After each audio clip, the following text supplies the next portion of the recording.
What lessons did St. Luke's learn specifically from this COVID-19 pandemic?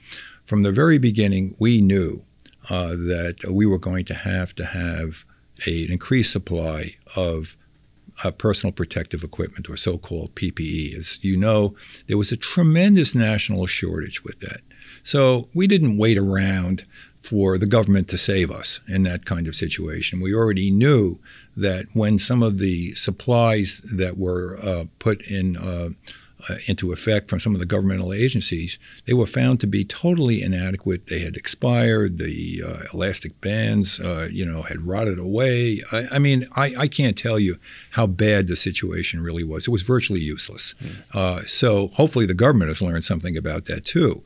But what we ended up doing very quickly is to be able to develop our own supply chain and with reusables in a way. So we had some very, very clever people who developed a sterilization system that was patented. The sunlight thing, right? It had ultraviolet light that we knew would not damage the equipment, and we could use it for a certain period of time. That would be very effective, and we were doing that so that we would have very good reuse of the appropriate equipment. We also were the first, if you can believe this right now, to use 3D printing in making our own personal protective equipment. We got written up in the Wall Street Journal. I mean, right now it's just considered, hey, so what? Everybody does that. Well, everybody does it now. Sure. But St. Luke's was the first internationally to do that. Wow. We started to put things in place in terms of treatment. So we knew very quickly. And we were criticized initially for not trying to put people on ventilators. I mean, some of the big universities. And we just said, that's ridiculous. We have learned that's not the thing to do. Mm-hmm. And sure enough, as you know, right now, that's accepted norm. And we did that right from the beginning. So if you wanted to look at our mortality rates, they were literally 1/4 of those of many other regional hospitals, much less national or international. And so we were in the top decile right from the beginning.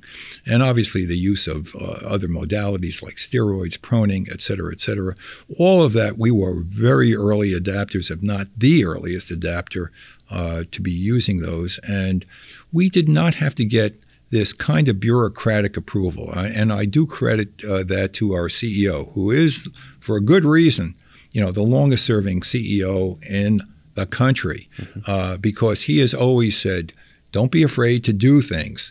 And just, we have to keep communication, but I don't need to be able to approve every little thing that everybody is doing. And so we took a lot of information. Even some of our smaller hospitals, we found they were developing methods of isolation, keeping the rooms in what we call negative pressure, that were really very innovative for that type of facility that we were able to then use for all of our other facilities. So it isn't a thought process that just because you're at a larger hospital that you have a larger brain. That is not the case whatsoever. And so we were a very, very big tent in that situation, and it has served us well.